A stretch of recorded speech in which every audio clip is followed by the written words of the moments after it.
എല്ലാ സംസ്ഥാനങ്ങളിലും കർഷക മഹാപഞ്ചായത്തുകൾ നടത്തുമെന്ന് സംയുക്ത കിസാൻ മോർച്ച. ആദ്യ മഹാപഞ്ചായത്ത് ഫെബ്രുവരി 12-ന് പട്നയിലാണ് ഉണ്ടാവുക. ദേശീയ വിപണന നയ ചട്ടക്കൂട് റദ്ദാക്കാൻ നിയമസഭകളിൽ പ്രമേയം പാസാക്കാൻ ആവശ്യപ്പെട്ട് മുഖ്യമന്ത്രിമാർക്ക് കത്ത് നൽകുമെന്നും സംയുക്ത കിസാൻ മോർച്ച അറിയിക്കുന്നു. ബൽറാം നെടുങ്ങാടി ചേരുന്നുണ്ട് ഡൽഹിയിൽ നിന്ന് വിവരങ്ങളുമായി. Balram, good evening. പറയൂ ബൽറാം, ഏത് രീതിയിലാണ് ഈ ഫെബ്രുവരി മുതലുള്ള ഈ പഞ്ചായത്തുകൾ, മഹാപഞ്ചായത്തുകൾ തുടങ്ങുക? എങ്ങനെയൊക്കെയാണ് ഈ പ്രതിഷേധം പോവുക?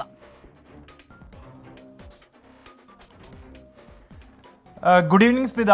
ഈ കർഷകർ വീണ്ടും ഒരു സമരത്തിനുള്ള തയ്യാറെടുപ്പിലാണ്. കേന്ദ്ര കാർഷിക വിപണന നയ ചട്ടക്കൂടിനെതിരെയാണ് ഈ ഒരു സമര പ്രഖ്യാപനം നടത്തിയിരിക്കുന്നത്. പ്രധാനമായും ഇതിനെതിരായിക്കൊണ്ട് ഈ ഫെബ്രുവരി 8, 9 തീയതികളിൽ രാജ്യവ്യാപകമായി എല്ലാ MP-മാരുടെയും വീട്ടിലേക്ക് കർഷകർ സംഘടിച്ച് മാർച്ച് നടത്തുകയും അവിടെ വെച്ച് MP-മാർക്ക് ഈ നയം പിൻവലിക്കാൻ സർക്കാരിന് മേൽ സമ്മർദ്ദം ശക്തമാക്കണമെന്നാവശ്യപ്പെട്ടുള്ള നിവേദനം സമർപ്പിക്കുകയും ചെയ്യും.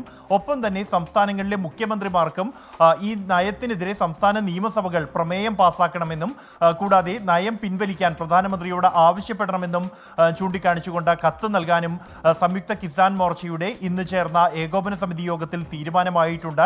കൂടാതെ വിഷയം ചർച്ച ചെയ്യുന്നതിനായി കർഷക മഹാപഞ്ചായത്തുകൾ എല്ലാ സംസ്ഥാനങ്ങളിലും വിളിക്കാനുള്ള ആഹ്വാനവും സംയുക്ത കിസാൻ മോർച്ച നൽകിയിട്ടുണ്ട്.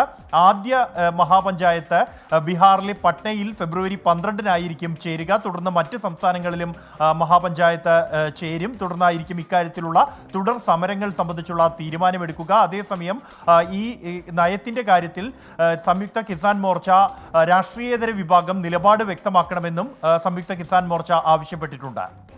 സ്മിത. ശരി, ബൽറാം നെടുങ്ങാടിയാണ് വിവരങ്ങളുമായി നമുക്കൊപ്പം ചേർന്നത്.